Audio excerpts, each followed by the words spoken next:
Firstly, cremation in general is pretty unsustainable. Each person who gets cremated releases almost 900 pounds of polluting carbon dioxide into the atmosphere, which is a leading cause of climate change and warms the planet. However, it's probably unfair to pin all of the environmental consequences of cremation on this reef. After all, people would still get cremated if it wasn't there. But what does matter is the concrete the ashes are mixed with. Concrete production is responsible for 8% of all global carbon dioxide emissions and has severely detrimental effects on the environment. As more CO2 dissolves in our oceans, the pH level, which determines how acidic or alkaline the water is, decreases, becoming more acidic. But corals require alkaline water to grow. So, even though the reef uses a special concrete which doesn't leach harmful materials into the water, the process to produce the concrete does. And that leads on to my final, miserable point. Isn't this a bit of a gimmick? The whole living coffins idea isn't new. In recent years, we've seen all kinds of eco-burial methods, from coffins made from mushroom fibers to seed urns, which turn into trees. But I think it's fair to say that these all tinker at the edges of environmentalism instead of engaging in more fundamental changes. It's a bit, oh, I won't be here, but turn me into a salad. And being priced far higher than standard burial options, it seems a bit elitist to me, that only the rich and fancy can afford the ginormous price tag to turn themselves into a hunk of concrete. So, yes, Neptune Reef is doing its job. But whether there is actually any significant environmental impact, I'm a bit on the fence. The same goes for an even stranger-looking artificial reef, the USS Oriskany. Sure, some seafaring vessels sink, but the Oriskany didn't sink in a battle, or even some freak accident, it was sunk on purpose. Yup, after being commissioned in the 1950s and serving in both the Korean and Vietnam Wars, the boat was decommissioned in 1976, and laid up in storage for years. It was towed about to various locations until eventually in 2004, the Navy announced the ship had been sold off to, you guessed it, Florida, to become an artificial reef. So, instead of scrapping it and finding another use for its parts, which sounds like the smart thing to do, in 2006, Florida went, well, full Florida. By sailing it 24 miles south of Pensacola and blowing it up with 500 pounds of C4 explosives. Sighing, honestly, you can't make this up. Believe it or not, though, the sunken USS Oriskany has actually been a massive success. The 900-foot-long wreck quickly drew all kinds of aquatic life and has even become a huge attraction for scuba divers. But now it's time for me to be a big all-party pooper again. Hey, okay, so the Oriskany did go through a large amount of environmental remediation, which is a fancy way of saying they took away the bad stuff before they sank it. But despite those efforts, there were still hundreds of pounds of cancer-causing chemicals called polychlorinated biphenyls in the insulation and wiring. These products were popular around the time of the Oriskany being built, however were banned in 1978 for being extremely harmful. And they're on board the boat. We're not sure yet if this has caused any real harm, but it seems like a pretty massive oversight. Sure, the reef itself is doing just fine, but it might take longer for the potential side effects to rear their nasty heads. But they'd never get a chance to rear their nasty heads if the ship had just been scrapped. There are arguments for and against this too, but hear me out. The Oriskany has huge sentimental value stemming from its military service. Had it been scrapped, then a piece of history would have been destroyed. By sinking it, it can still be appreciated and visited, only by highly trained scuba divers, sure, but it's still something. So, sinking the vessel may well have been catering to nostalgia more than any serious environmentalist thought. I think what I'm trying to get at is that the Oriskany, just like any of these other reefs, seems to try and solve a problem by contributing to a much bigger one. Got a load of spare tires? Dump them in the water. Got a load of waste concrete? Dump it in the water. Got a giant naval aircraft carrier? Let me think, oh I know, I'll dump it in the water. With Osborne, Neptune, and the USS Oriskany, there's a familiar pattern. There's an abundance of something that's costly to get rid of, so companies pursue questionable legal routes to just dump it and forget about it. If, and it's a big if, the reef takes off, everyone's patting themselves on the back and counting all the money they saved. But if it fails like it did with Osborne, they've already washed their hands of it. Look, we're getting towards the end of the video, but I'd really love to hear your thoughts on this one down in the comments. It's definitely tricky. And also, let me know if you've been to any of these reefs and how they're doing. I'm a little internet gremlin, remember? Can you change my mind about how dumb this all seems? I'm open to all your opinions. But with that, it's time to let this all sink in. Okay, I really couldn't help myself. Come on, this has been gloomy enough. Let me get just one bad pun in for old time's sake. Until next time, thanks for watching. And divers, and getting proper authorization, the removal cost came to around $17 for each of the 1,600 tires. That's pretty damn costly. Indeed, estimates to clean up the whole reef placed it somewhere between a whopping $40 million and $100 million. Youch. Understandably then, progress stalled. But then in 2007, the reef cleanup was kickstarted again when the military decided to use the surrounding area as a real-world training facility. That year alone they managed to bring roughly 10,000 tires ashore during military drills. This was further helped by the Florida government, who allocated $2 million to help cover the transport and disposing costs once the tires were brought to shore. By 2009, thanks to hundreds of thousands more dollars being thrown at the problem, a total of 72,000 tires had been pulled. Nice. But military operations in the area ceased, and over 95% of the tires still lay untouched. OOF. I said it wasn't all doom and gloom though, didn't I? Well, between 2016 and 2019, thanks to a further $4.3 million contract with the Industrial Divers Corporation, serious progress finally started to be made on the site. At their peak, the IDC were removing 2,000 to 5,000 tires a week, and thanks to this they accumulated a bewildering 250,000 in total. Despite all their success, though, around 2/3 of the tires were still on the seafloor. And as you can see, this continued to cost the Floridian government heaps and heaps of money. That was, until a much cheaper solution came along. By 2021, a new contender waded into the fray when private company 4Ocean devised a custom-made, patented tire grapple. Grapple? What's a grapple? Well, this grapple tool was designed specifically for tire removal operations, and this piece of kit means divers no longer have to work on an individual tire basis. This is an absolute game changer, baby. The grapple is designed to clamp onto bundles of tires at a time and hoist them to the surface with minimal effort. See you later, tires. Over 6,000 were extracted in their first year of operation alone, and it's thought this'll significantly lower the overall costs of extraction. If they can keep this up, maybe they'll be able to tackle the entire site.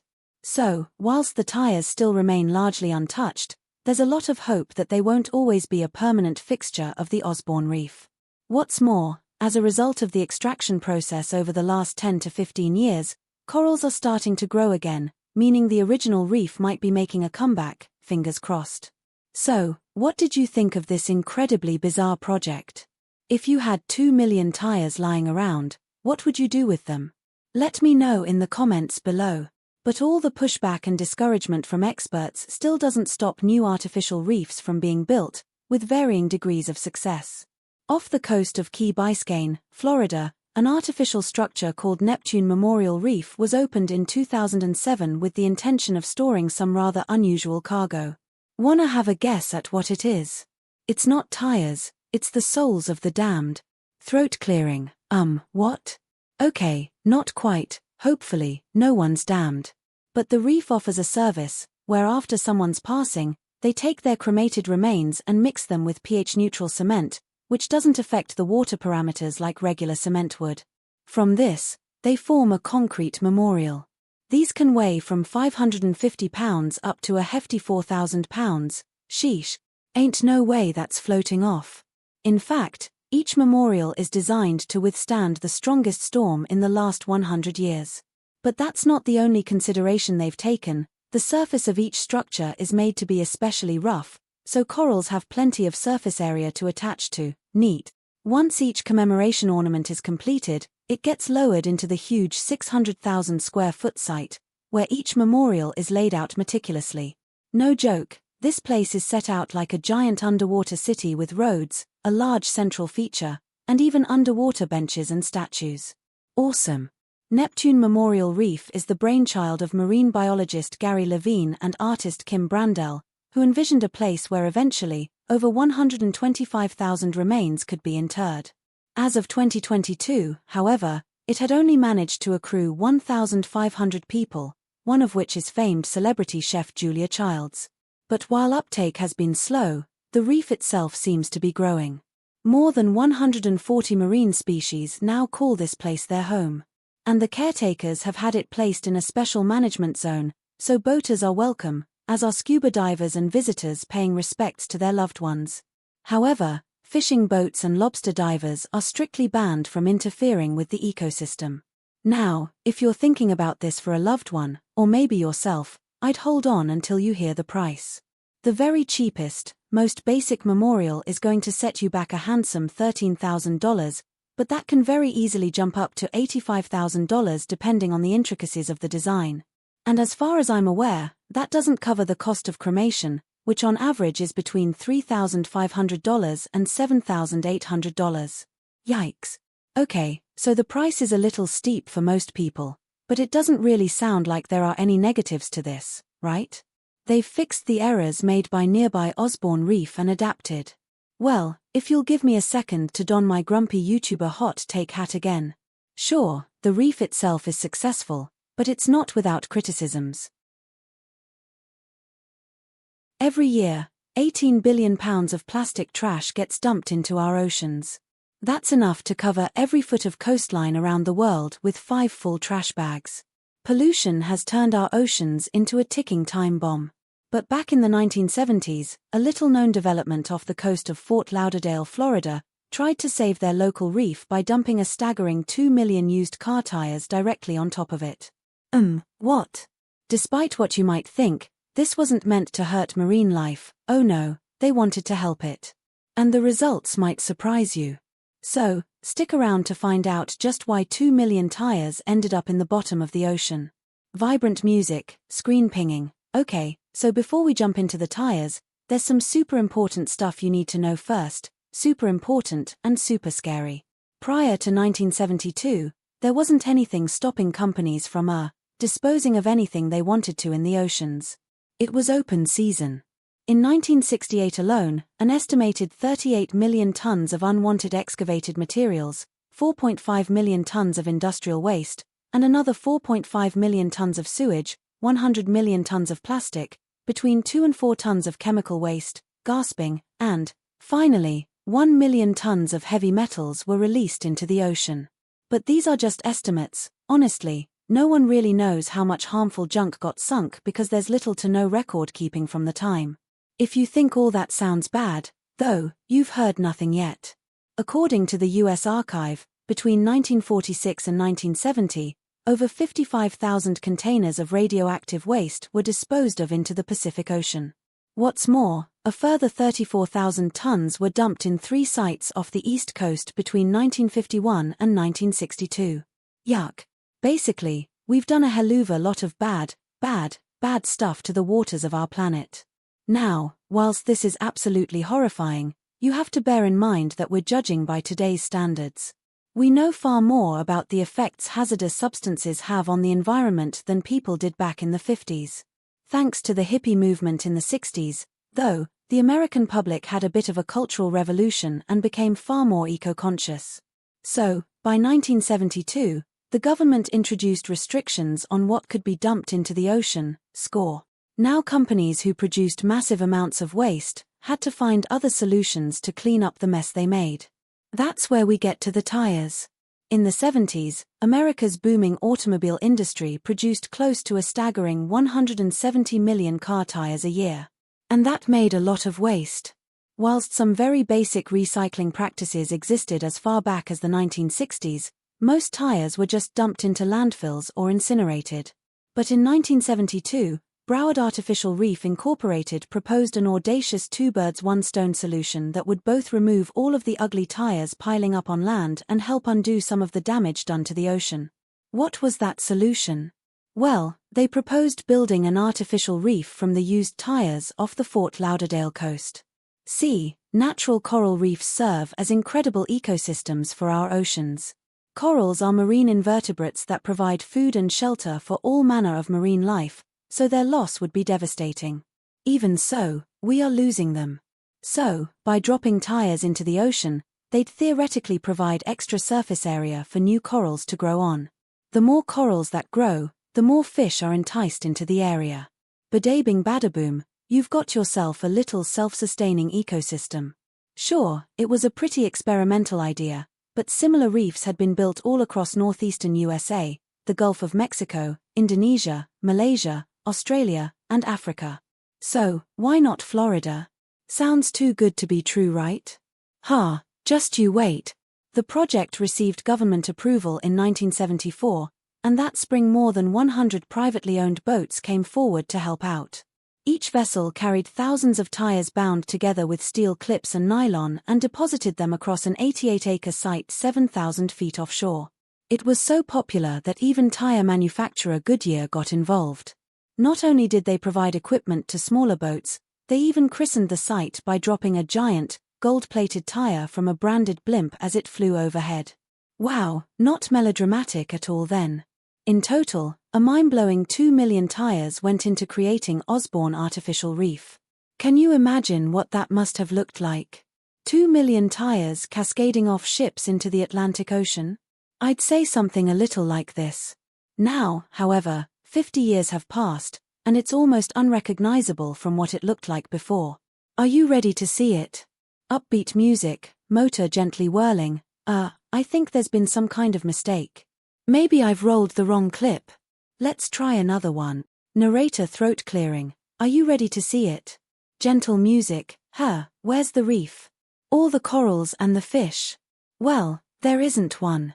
Despite having the best of intentions and promising big results, the Osborne Artificial Reef was a catastrophic failure. Remember earlier I said the tire bundles were bound with steel clips and nylon?